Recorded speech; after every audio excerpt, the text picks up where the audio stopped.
घर का बंटवारा। अरे विनोद, तूने हलवाई को सारा सामान तो दे दिया है ना? अक्षय की शादी में कोई कमी नहीं रहनी चाहिए। आखिर सबसे छोटा भाई है तुम सबका। हाँ माँ, आप चिंता मत करो, मैं पूरा ध्यान रखूंगा। मंगल बेटा, तूने तो कहा था कि फूल का ऑर्डर दे दिया है, यहाँ तो फूल पहुँचे ही नहीं। अब क्या बहू की विदाई के बाद फूल आएंगे? माँ, मैंने अभी बात की है फूल वाले से, वो रास्ते में ही है। आप किशोर भैया से क्यों नहीं कहती कुछ करने को? किशोर पहले ही मेरे बताए काम कर रहा है। पास के सभी रिश्तेदारों और मोहल्ले वालों को कार्ड वही तो देकर आया था। रिसेप्शन के लिए हॉल भी उसी ने बुक किया था। टेंट कुर्सी वालों को भी तो वही देख रहा है। पर कई मोहल्ले वाले तो हमारे भरे पूरे परिवार से जलते भी है, उन्हें बुलाने की क्या जरूरत थी?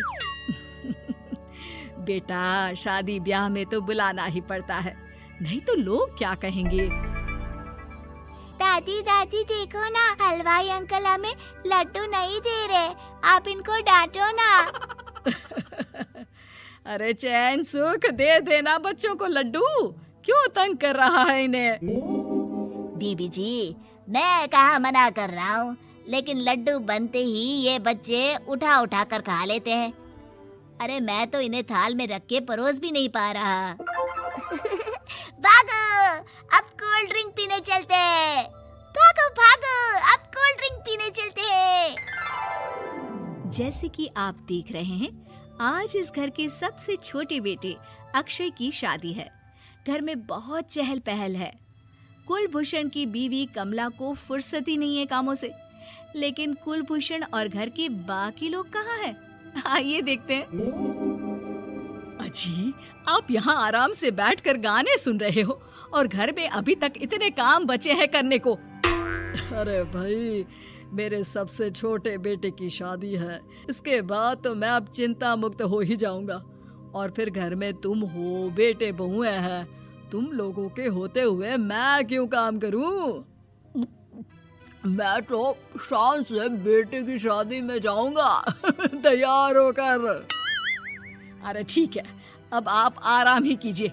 एक बार अभिषेक की बीवी आ जाए, फिर मैं भी आराम करूंगी और मेरी चारों बहुएं पूरे घर की जिम्मेदारियां संभाल लेगी।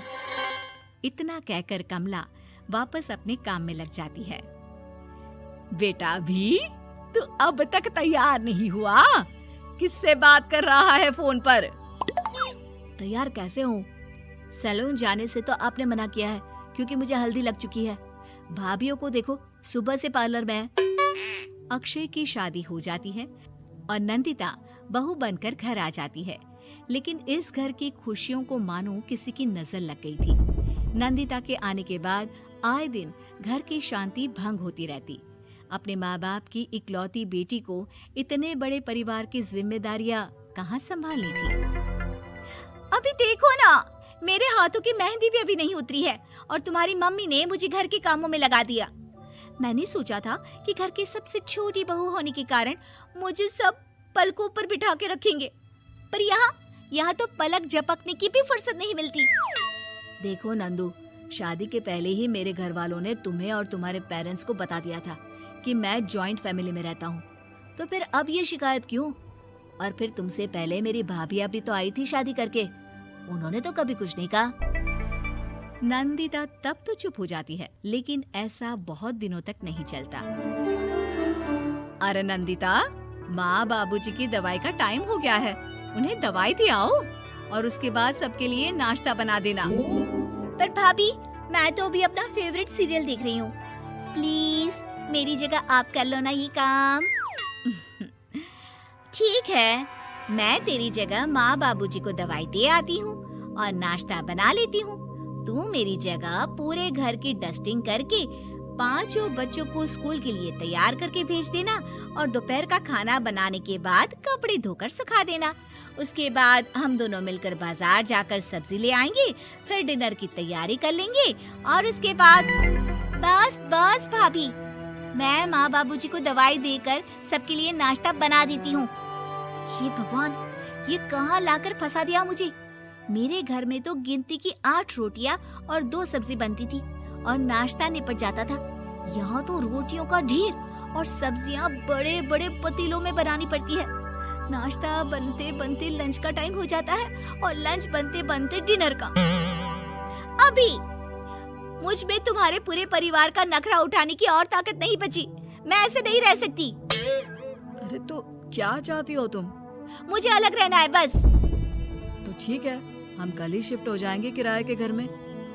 इतना बड़ा घर होते हुए हम किराए पे क्यों रहेंगे? ना जी ना, घर में ही दीवार खड़ी करो अपने हिस्से के आगे।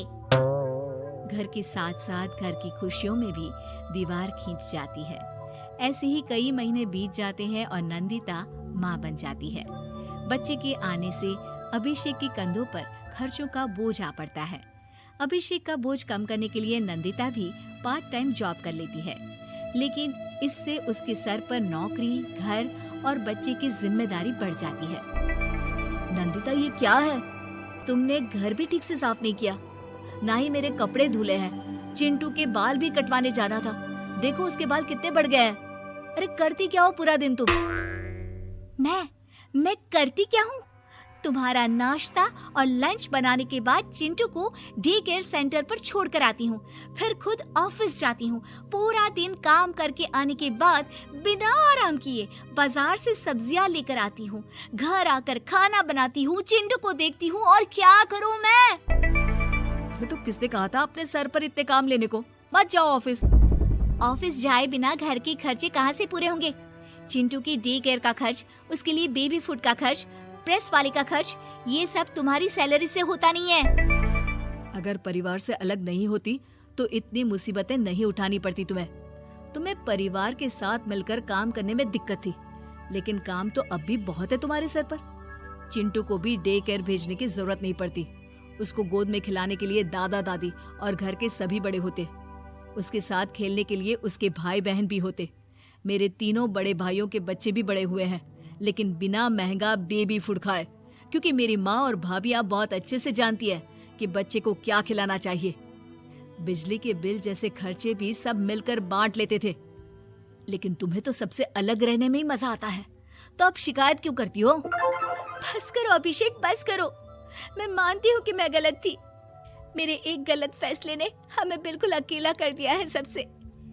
एक घर में होते हुए भी हम बाकी परिवार से अजनबियों की तरह रह रहे हैं। अभिषेक और नंदिता की सारी बातें घर के बाकी लोगों को सुनाई दे रही थी।